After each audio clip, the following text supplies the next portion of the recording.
Alí Baba y los 40 ladrones. En una ciudad antigua de Persia vivían dos hermanos, Qasim y Alí Baba. Su padre murió cuando ellos estaban saliendo de la primera juventud y dejó muy pocos bienes. Qasim, el mayor, entró en relaciones con una viuda rica y transcurridos algunos meses se casó con ella. Con el dinero de la viuda abrió una tienda y, puesto que era hábil y los tiempos de escasez le habían despertado el entendimiento, vio prosperar su comercio muy deprisa, tanto que al cabo de unos años pudo llamarse rico. Alí Baba también se casó, pero tuvo menos suerte. Se puso al servicio de un leñador, por lo que se pasaba la mayor parte del día en el bosque, hacha en mano, cortando y cortando sin un mínimo de sosiego. Hecha una buena provisión, se iba de vuelta a la ciudad transportando su leña en los 3 asnos que pertenecían a su amo. Un día, mientras cargaba su leña sobre el lomo de los animales, divisó una enorme columna de polvo, producida por un grupo de hombres a caballo que venían hacia donde él se encontraba. Temeroso de un mal encuentro, Alí Baba escondió el hacha, trepó a un árbol muy frondoso y se ocultó lo mejor que pudo entre el follaje, dejando que pasaran sin verlo. Los hombres se detuvieron y se apearon muy cerca de él, justo frente a una roca enorme que estaba recostada contra un pequeño cerro cubierto de maleza. Todos eran robustos, vestían buenas ropas y estaban armados hasta los dientes.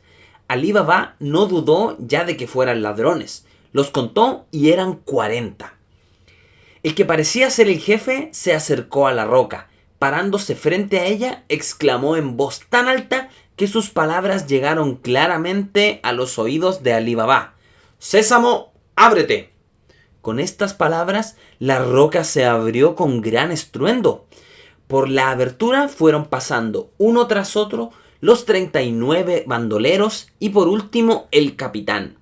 Apenas estuvieron dentro, se les oyó gritar con igual fuerza: «¡Sésamo, ciérrate!».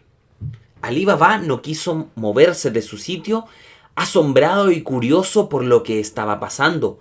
No tuvo que esperar mucho tiempo.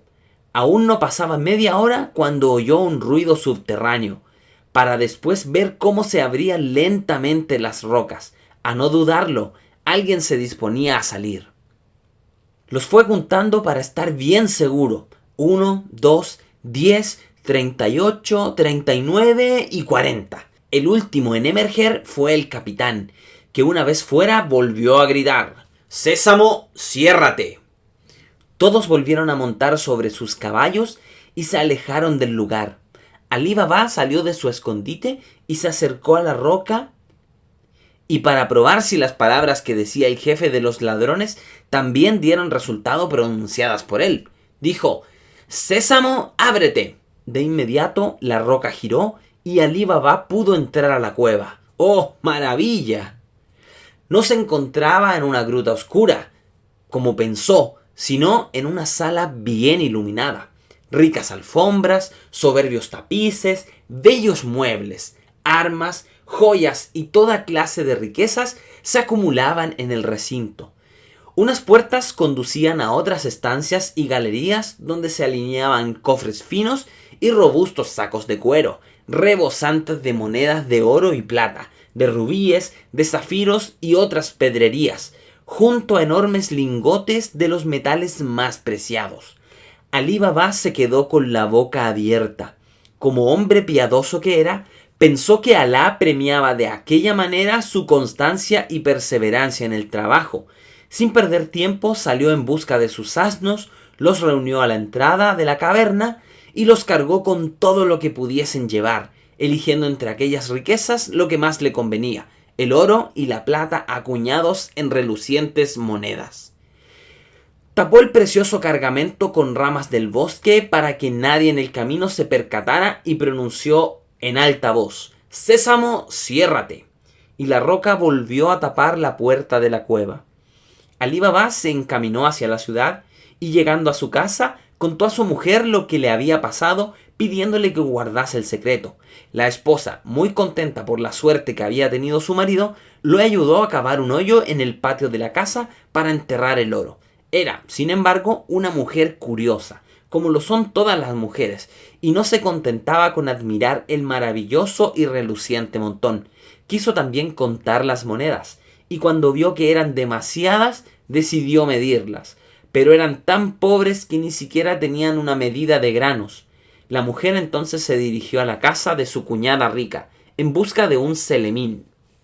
La esposa de Casim, deseosa de saber para qué su cuñada le pedía una medida, de noche y con tanto apresuramiento, puso un poco de sebo en el fondo del recipiente, para que quedara adherida cualquier cosa que allí depositase.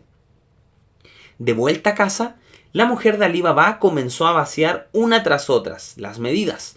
Echaba el contenido en el hoyo que el leñador había abierto en el suelo de la cocina, y para contarlas a cada medida que vaciaba, hacía con un tizón una raya en la pared.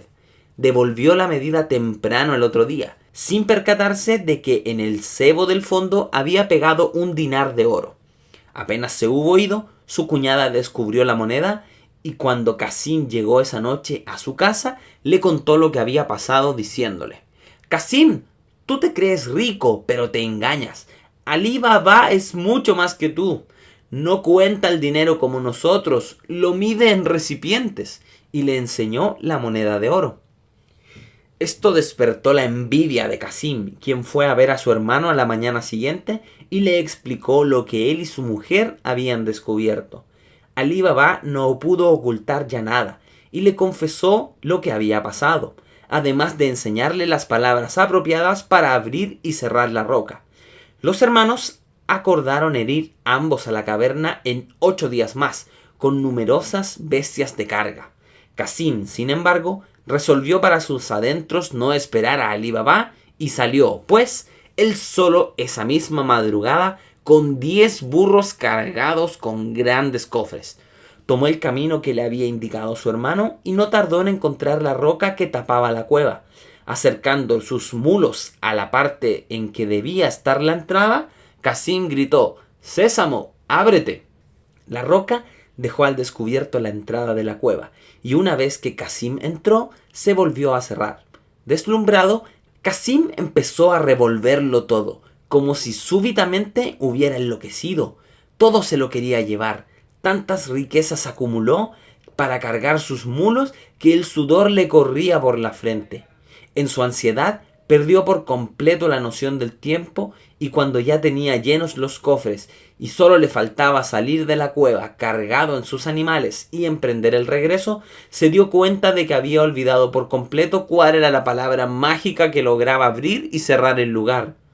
Con la fatiga y el atolondramiento, no lograba recordar cuál era el grano cuyo mágico nombre tenía la virtud de mover la roca. Angustiado, se puso a gritar a la puerta: «Centeno, ábrete. Mijo, ábrete. Arroz, ábrete. Trigo, ábrete». Repetía, se confundía, sudaba y desfallecía de angustia, sin que la memoria acudiese en su ayuda. Pero nada le valió, la roca seguía quieta.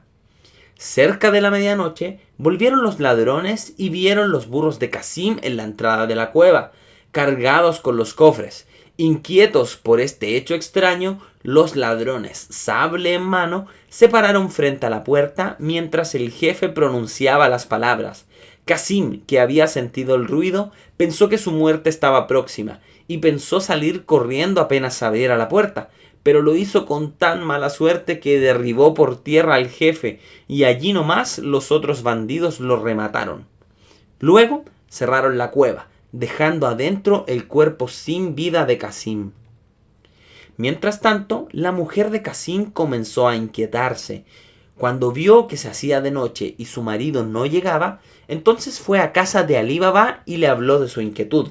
Alí Baba, conociendo la codicia de su hermano, comprendió el punto de lo ocurrido y partió inmediatamente en su búsqueda. Al llegar al lugar, pronunció frente a la roca las palabras mágicas y cuando ésta se abrió, vio allí, junto a la puerta, el cuerpo sin vida de su hermano. Recogiéndolo, lo montó en uno de sus burros y lo tapó con leña. Ya que estaba ahí, y puesto que tenían 2 asnos de sobra, le echó encima todo el oro que pudo, y tras dejar todo en orden en la cueva cerrada, se volvió a la ciudad dando un rodeo para no ser visto. Llegó a la casa de su cuñada y le dijo: motivos tienes para afligirte, pero el mal ya está hecho y no tiene remedio. Tendremos que hacer aparecer la muerte de Casim como algo natural. Tenía Casim una esclava llamada Morgiana. Alí Baba la llamó en su presencia y luego de referirle lo que consideró oportuno, le dijo: hoy necesito que me ayudes a ocultar a todos la desgracia que nos aqueja. La muchacha, que era extremadamente aguda y discreta, fue hasta la casa del boticario y pidió una pócima de las que se usan solo en las enfermedades más graves, mientras decía llorando al boticario: ¡ay, qué triste! Mucho me temo que este remedio no haga efecto. ¡Qué buen amo voy a perder! Temprano, al otro día, repitió la maniobra, con lo cual se extendió por el barrio la noticia de que alguien estaba en trance de muerte. La misma Morgiana se encargó de propagar la noticia. Casim, el hermano de Alí Baba, era quien se encontraba tan grave. El mal lo había atacado de pronto mientras visitaba a su hermano. A mediodía ya se anunció que había muerto y mandaron a buscar su ataúd, donde colocaron el cuerpo de Casim y lo trasladaron al cementerio. De ese modo, nadie sospechó nada sobre la causa de la muerte de Casim. Pero los ladrones, al volver a la cueva y no encontrar el cadáver de Casim, supusieron que éste tendría un cómplice, por lo que decidieron que uno de ellos fuera hasta el pueblo a investigar si alguien había muerto o desaparecido. El ladrón encargado de encontrar a los que habían entrado en su cueva recorrió la ciudad y llegó hasta la casa del boticario. Hablando con él, se enteró que el hermano de Alí Baba había muerto, y sospechando que podían ser ellos los que buscaban, pidió al boticario que le enseñara la casa de Alí Baba. El boticario se la enseñó, y cuando el ladrón quedó solo, hizo sobre la puerta de Alí Baba una cruz con tiza, para poder enseñársela a su jefe y a los demás bandidos. Sin embargo, Morgiana, que vio todo aquello desde su casa, y temiendo que corriera peligro la vida de Alí Baba, pintó una cruz con tiza en todas las puertas de la calle. Cuando el otro día vinieron los ladrones decididos a cobrarse venganza, no pudieron saber cuál era la casa de su enemigo, pues había cruces en todas las puertas. Un segundo ladrón fue a visitar un día más tarde. Por poco, más o menos, le sucedió lo mismo que al otro. Habló también con el boticario, quien lo condujo todavía con mayor seguridad frente a la casa de Alí Baba. En su puerta hizo al bandido otra señal, en rojo esta vez, para reconocerla cuando llegase la hora de la venganza. Pero Morgiana estaba alerta y al ver el signo trazó otro igual en cada una de las puertas de la calle. Nuevamente los ladrones no pudieron identificar la casa, y entonces el jefe de los ladrones decidió ir en persona. Guiado también por el boticario, se detuvo ante la casa y sin perder el tiempo de señales, la observó bien, mirándola por todos lados, y se volvió al bosque para preparar el castigo. Ordenó que sus bandidos trajeran 40 tinajas y se metieran adentro, cargándolas en mulos de 2 en 2. Se puso él delante de la recua, como si fuese un vendedor de aceite llevando sus existencias al mercado. Al caer la tarde, pasó, como lo habían planeado, delante de la casa de Alí Baba. Al llegar, pidió hablar con el dueño de casa y una vez que se hubo presentado, le dijo: «Señor, desde muy lejos traigo estas tinajas de aceite para venderlo mañana en el mercado y a estas horas no sé dónde hospedarme. Os ruego que me hagáis el favor de dejarme hospedar en vuestra casa». Alí Baba, hospitalario como buen musulmán y creyendo que el viejo era realmente un mercader de aceite, le dijo: «Bienvenidos sois, podéis pasar la noche aquí». Y llamó a Morgiana, quien estaba a sus órdenes desde la muerte de su hermano, para que dispusiese la cena y una cama para el huésped.